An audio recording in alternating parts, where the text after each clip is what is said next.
Hey, my name is Scott McDonald, and today I'm going to be teaching you how to do a Helicoptero, which is a pretty cool capoeira cartwheel variation. And you don't even need a gym to learn this one. I'm actually going to be teaching it in a park, but I suppose you could learn it pretty much anywhere. So yeah, let's go. A Helicoptero can be broken down into three main components, which are the cartwheel, the sweep, and the landing. And we're gonna figure out each individual component and then combine them to make the trick work. And then we're gonna go through some more troubleshooting, some common mistakes, and yeah. With all of these different components, we're gonna learn drills using a higher raised surface first. So I'm gonna use this little stone fence thing, and then we're gonna graduate to a lower surface, and then we're gonna do it on the floor. When everyone first sees a Helicoptero, they notice that you're doing a cartwheel and you are over-rotating past your normal landing foot and landing on the second landing leg. But the problem is when people try and do that, instead of creating this sweeping motion that makes a Helicoptero what it is, they just switch their legs over the top and it turns into this weird Tinsika switch thing that typically looks like this.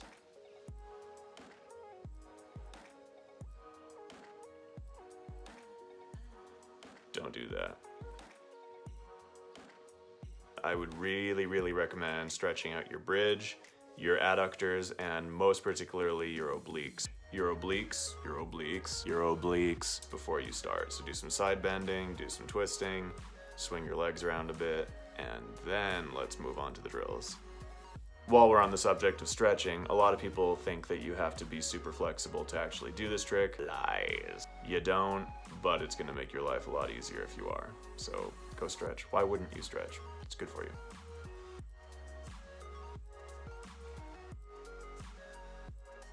The first major difference between a Helicoptero and a regular cartwheel is instead of reaching out and traveling, you're just gonna reach behind your first foot. So place your first foot in front of the block, not far away from the block. Sick. The next big difference between this and a regular cartwheel is instead of your hips going straight overhead, you want your hips to actually swing around your body, more like a butterfly kick. So notice the difference of verticality. Another really big difference between the cartwheel and a Helicoptero and a normal cartwheel is the speed. So in a normal cartwheel, it's a pretty even speed throughout, or at least there is speed, period. In a Helicoptero, it's pretty slow and you're gonna stall with your weight on the second hand. So when the sweeping motion and all that stuff happens, all your weight's on the second arm. Once you've adjusted your reach, your hip angle, and the speed of your cartwheel, all I want you to do is take all of that and try and combine it into this butterfly kick looking thing on a raised surface.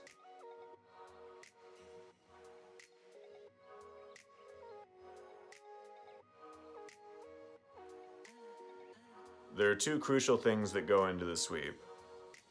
Uno, don't let your legs scissor or close. They have to stay apart the same distance the entire time. Dos, follow through. You can't just sweep your leg towards the ground and then do nothing. You have to sweep it to the ground and then all the way back up towards the ceiling, or the sky, or the roof. Our first drill is gonna involve just standing there and swinging our leg. So, if you're doing a left Helicoptero, like I'm doing in the video, stand on your left foot, put both your hands on your raised surface, and practice just swinging your leg through.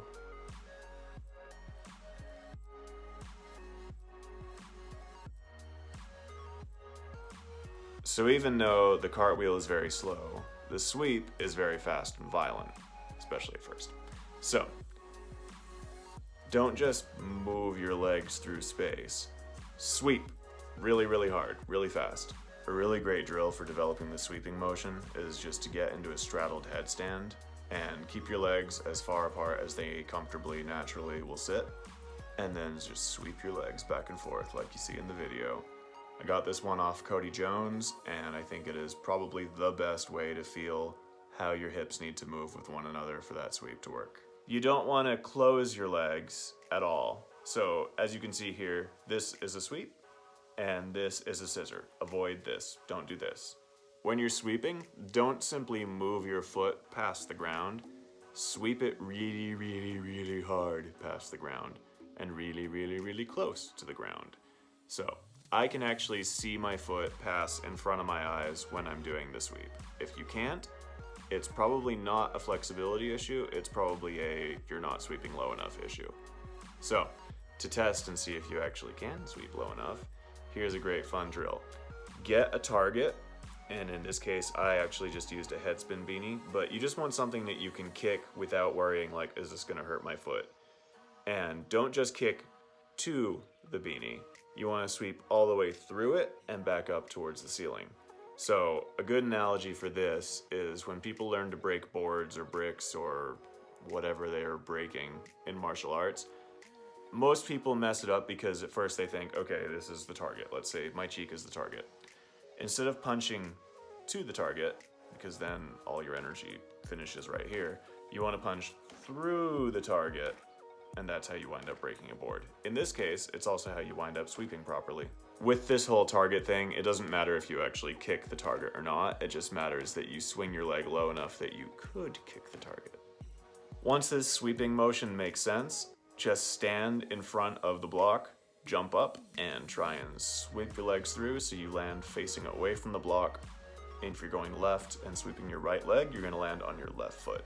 Once you've done the jumping sweep a couple times, combine it with the butterfly kick from the cartwheel section of the tutorial. So it should look something like this up on a raised surface.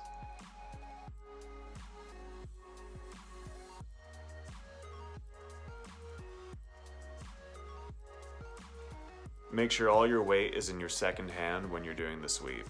If you feel like you're doing a left helicoptero and you still have any tension in your left hand while you're doing it, lean further over your right shoulder.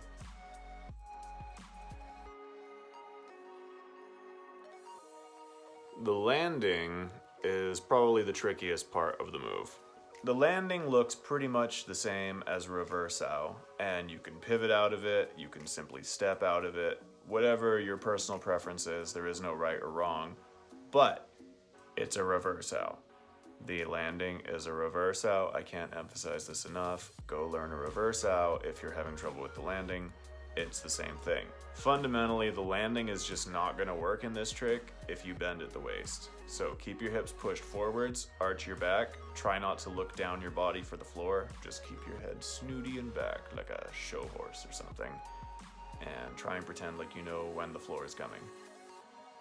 A lot of trickers, when they're learning this, try and block off of their hand like it's some kind of Sailor Moon variation. Don't block off your hand. It's not like a round off, you're not trying to build power with this trick, and if you are, that's not the way to do it. If you are trying to lift your hand off the ground before you have started landing with your legs, you're going too early. Oftentimes when people are trying to land this, they keep their hips pushed out, but they land with their foot super far away from the hand that's still on the ground. And this is a borderline impossible position to stand up from. You're in this weird twisted plank thing. Really try and land with your landing foot as close as possible to the hand that's still on the ground, provided that you can do that without tearing your oblique apart. So stretch. An extremely common mistake people make is to heel drive with their landing foot. If your Helicoptero looks like the classic, I'm trying to learn a Helicoptero and I just switch my legs over the top, check it out, like so. What's going wrong here is that you are focusing on heel driving with your landing leg instead of sweeping your other leg low in front of you.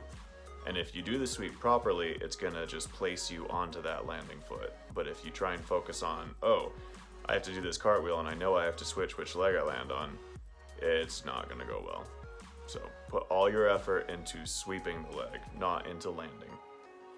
Until you have to land, then put all your effort into landing.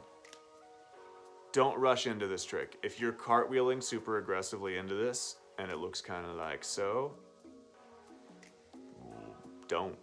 just don't do that. Make it slow like the cartwheel before. The only fast part in this trick is the sweep. That's all that needs to be fast. The landing can be pretty slow if you're flexible enough. The cartwheel needs to be slow. Do not aggressively go into this as if you're trying to punch out of it or something. just chill. As you can see, if your hips are super vertical, it's difficult to get the sweep and the landing to work. And if your hips are super horizontal, it's easier, but it still looks terrible. So aim for somewhere in between these two, more of a 45-degree angle relative to the ground. If your Helicoptero looks like this, where you're doing a Helicoptero, it's pretty much there, but it just is a little meh, you need to sweep lower. So look for your foot. Actively try and see your foot almost hit the ground in front of your face. If that's not working, try the target drill from earlier, but on the ground this time. If you turn your wrist like so, and your second hand as you're going into the cartwheel, it's going to be a little easier to open your shoulder and stand up at the end. In a way, this is kind of similar to an upside down 540 kick. It's also very similar in feeling to swipes, so I don't know, food for thought. A few variations you can do once you've got the trick down are to macaco into it, to do this estobrado into it, to do it with one arm, which works only with the second arm, to Gumby it, to aerial it. There's pretty much anything where you're gonna get your second hand in a cartwheel on the ground, you can do this with. So the possibilities are endless.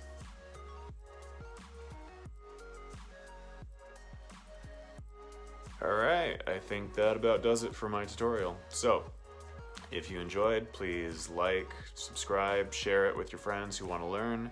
And if you have any questions or any feedback, then please let me know down in the comments. Yeah, good luck. It's fun.